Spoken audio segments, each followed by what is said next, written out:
mengikuti renungan singkat harapan tiada henti. Corak watak manusia dalam Alkitab, amanat Kristiani memacu perilaku rohani. Ibu bapak, saudara-saudari, anak-anak kekasih Kristus, mari kita masuk dalam saat hening.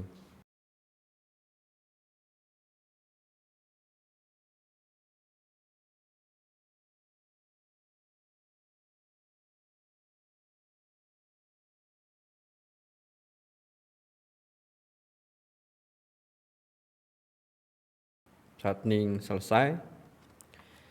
Aku melayangkan mataku ke gunung-gunung, dari manakah akan datang pertolonganku? Pertolonganku ialah dari Tuhan yang menjadikan langit dan bumi. Kasih karunia dan damai sejahtera dari Allah Bapa kami dan dari Tuhan Yesus ada pada kami. Amin. Ibu bapak, para sederek, anak-anak ingkang kinasihan Sang Kristus, kita nyawisaken diri nampi wedaring sabda lumantar ula ing kidung pasaman Jawi 127 kula sampun siyaga.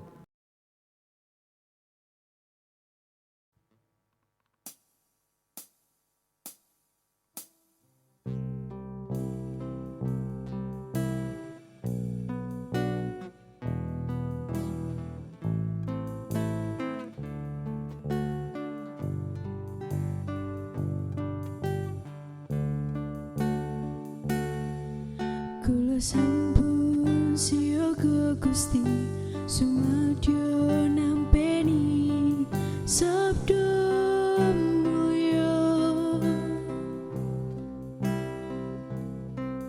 Kula sujud manembah Gusti marang abiyantara sapunika.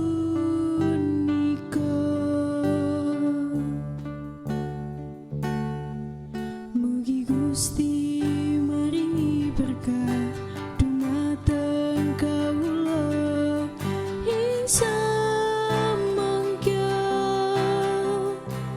kawula sumawis manah samekta ing gati.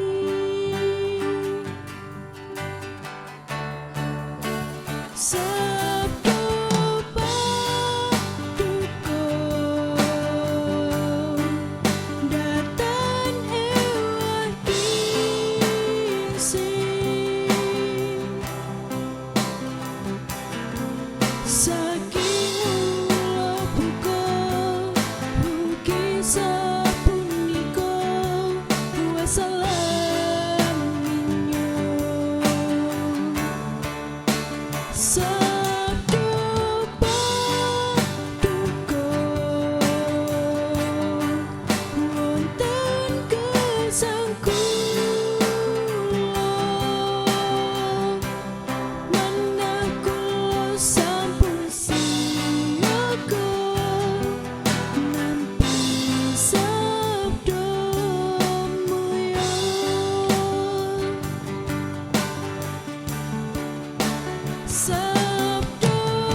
Ibu bapak, saudara-saudari, anak-anak kekasih Kristus, bacaan kita saat ini diambil dari kitab Hagai pasal 1 ayat 1 sampai 14. Ajakan untuk membangun kembali bait suci. Pada tahun yang kedua zaman Raja Darius, dalam bulan yang ke-6, pada hari pertama bulan itu, datanglah firman Tuhan dengan perantaraan Nabi Hagai kepada Yerubabel bin Shealtiel, Bupati Yehuda, dan kepada Yosua bin Yoyadak, imam besar, bunyinya. Beginilah firman Tuhan semesta alam.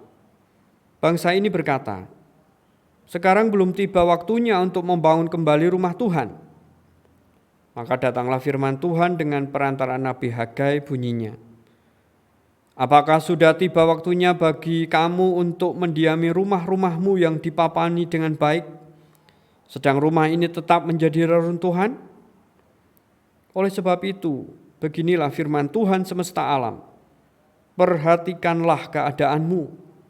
Kamu menabur banyak, tetapi membawa pulang hasil sedikit. Kamu makan, tetapi tidak sampai kenyang. Kamu minum, tetapi tidak sampai puas. Kamu berpakaian, tetapi badanmu tidak sampai panas.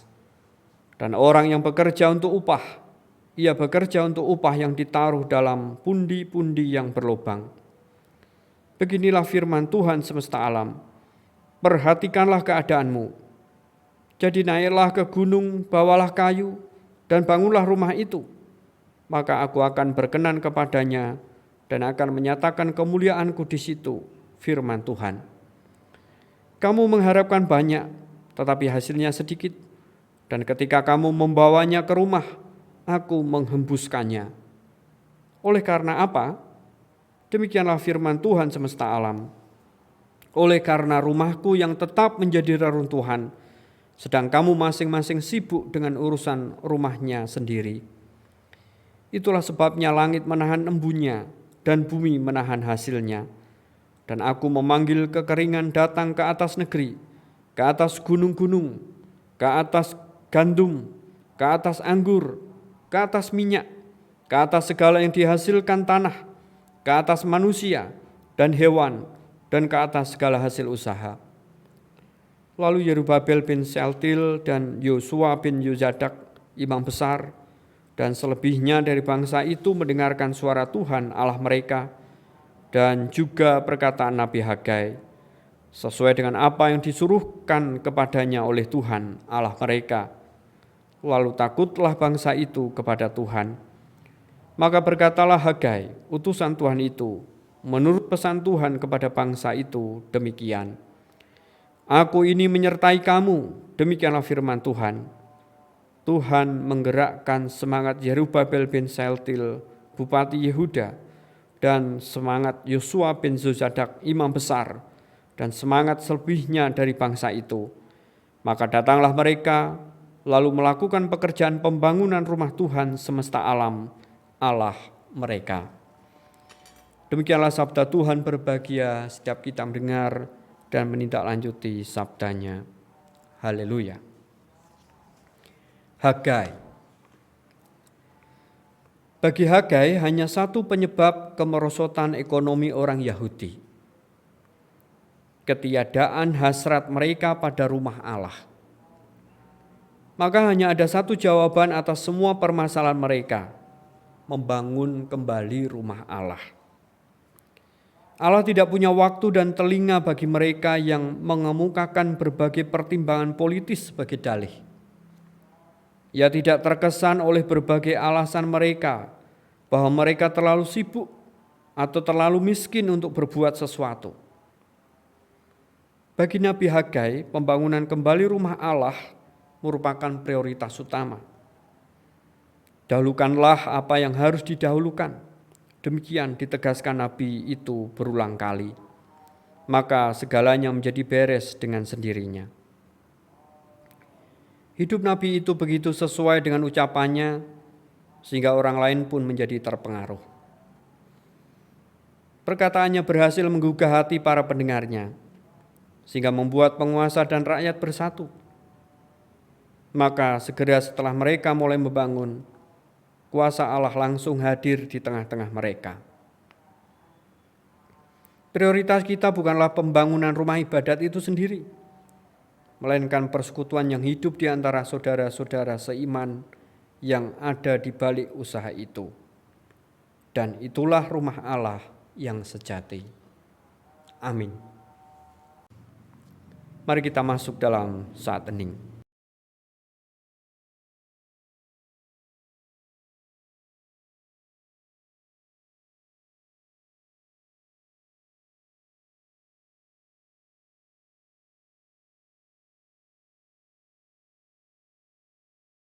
Saat hening selesai, Ibu Bapak, para sederek, anak-anak ingkang kinasih ing Sang Kristus, sumangga kita sami manunggalaken sedya ing salebeting pandonga. Gusti Allah Rama kasuwargan ngaturaken gunging panuwun awit kababaring sabda pangandika Paduka saestu ngatak lan mbrek lampah gesang kawula murih tansah nuhuni ing karsa Paduka. Ing kedal mirungan menika kalau sami manunggalaken sedya ndedonga tumrap bangsa lan negari kawula Indonesia ingkang dereng rampung anggenipun ngadepi pandemi pagebluk COVID-19. Gusti paring berkah panganti anggenipun ngawontenaken vaksin lan mujudaken vaksinasi dumateng masyarakat. Mekaten ugi anggenipun menerapkan protokol disiplin kesehatan, cuci tangan, memakai masker, menapa dene menjaga jarak. Temtu menika perangan ingkang mirunggan murih sedaya masyarakat Indonesia saged sami wilujeng sehat.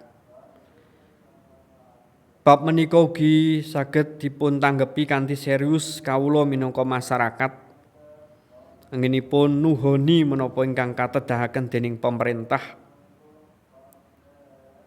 menerapkan protokol disiplin kesehatan menapa dene anggenipun nampi vaksin. Mekaten ugi perangan sanes kawontenan bangsa Indonesia ngadepi bencana alam, bencana kemanusiaan. Gusti paring berkah. Sedanipun dados pangatak lan pambrek kawula minangka bangsa Indonesia. Murih langkung sembodo anggenipun mujudaken sih tresna, tulung tinulung sangkul sinangkul ing bot repot tan benten-bentenaken.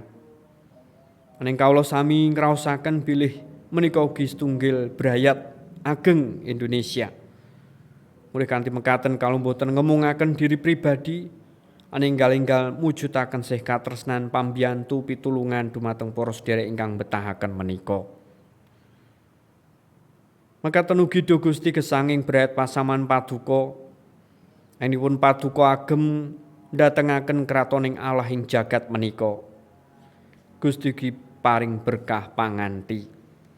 Mirunggan brayat pasaman Paduka GKJ Salatiga Timur wonten proses pambanguning pasamuan. Sae bangun keintiman kalian Gusti, sih tresna atut rukun dumateng sesami menapa dene mujudaken sih pitulungan dumateng ingkang betahaken.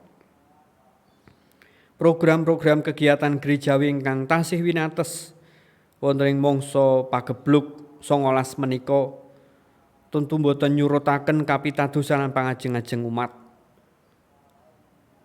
Lumantar pangibadah tatap muka, live streaming, lumantar sekolah minggu online, mekaten ugi kegiatan-kegiatan sanes ingkang karancang lan badhe kawujudaken.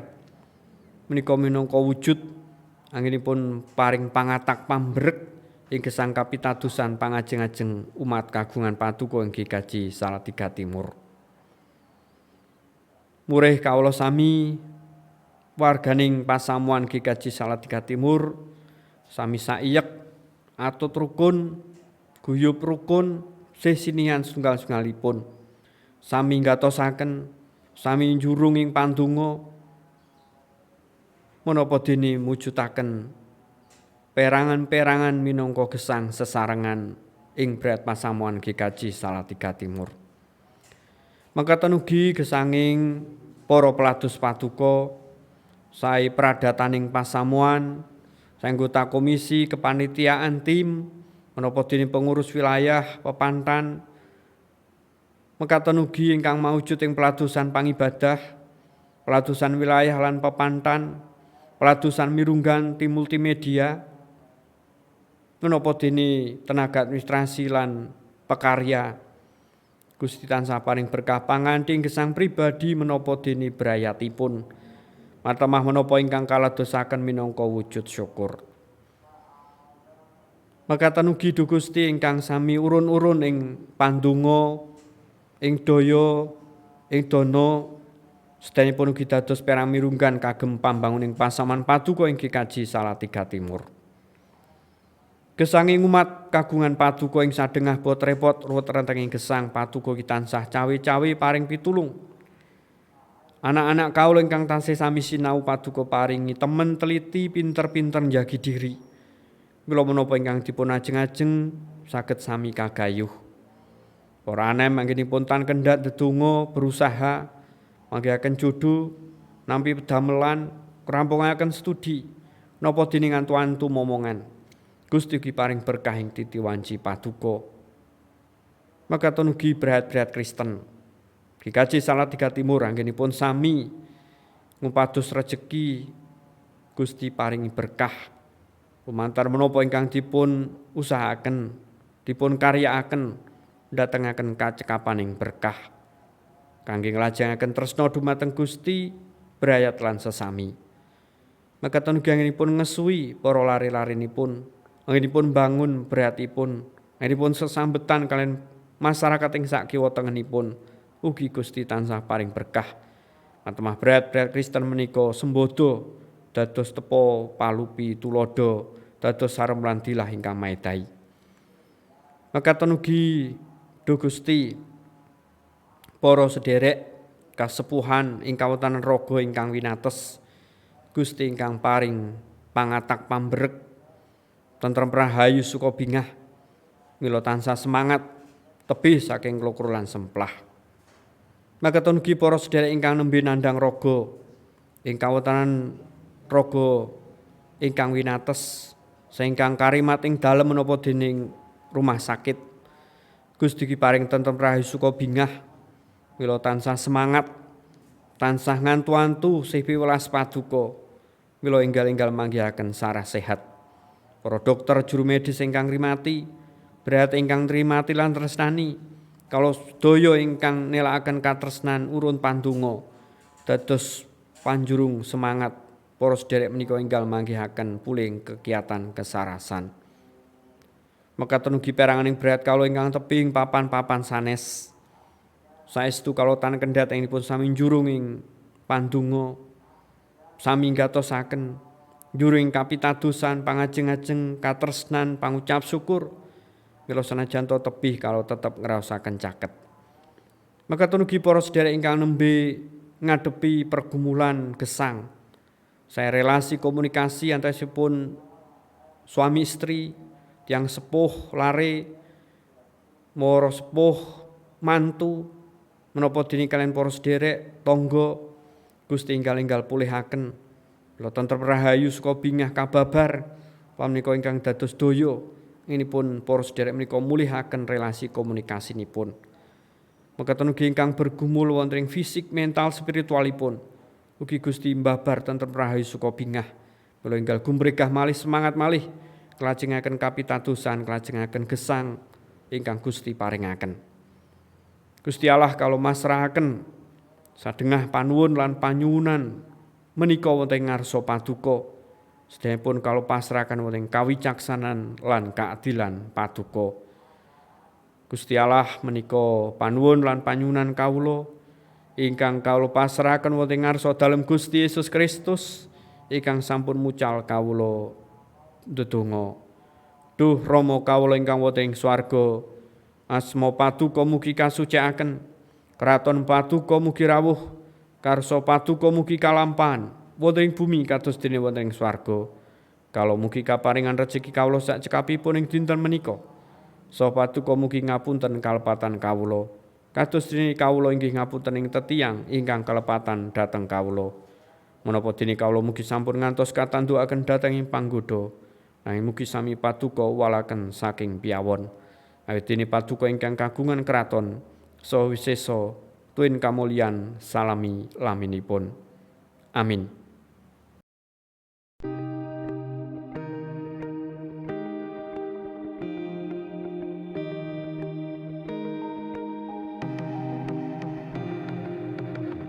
Angkat hati, renungan singkat harapan tiada henti. Corak watak manusia dalam Alkitab, amanat Kristiani memacu perilaku rohani.